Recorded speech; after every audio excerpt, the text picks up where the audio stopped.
Lehenik eta behin, Alberto Agirre abesbatza osatzen dugun kide guztien partetik, gure eskerrik zintzoena adierazi nahi dizuegu, aurtengo San Juan festaren pregoi ekintza egiteko aukeratuak izateagatik. Eta horretarako, hasierako pentsatu dugu gure era naturalean egitea. Hau da, kantatuz. Horregatik, orain agur zaharra deituriko pieza abestuko dugu.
Lagunok, eutsi gure arbasoen ohiturei, gure zaharren bideak jarraitu, kantua izan bai zuten gidari, gure herriaren aitzindari.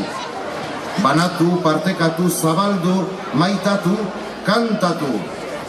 Izan gizon emakume sendo, bizi pozez bete bazterrak, kantua lagun, bizitzaz gozatu. Zer ditzake gure bideaz, amaren kantuaren ezean? Ama, zure kantuaz nire erraiak sendotu. Aita, zure kantuaz nire izatea laztandu. Euskal Herri maitea, zure kantu goxoek erakusten digute bizitzaren parada. Ez galdu kantua, abesten ez duen herriak nortasun ahula. Ez galdu kantua, kantatzen ez duen pertsonak osasun eskasa. Ez galdu kantua, berak betetzen baitu gure ibilbidea, zentzu, esanai eta itxaropenez. Ez galdu inoiz kantua.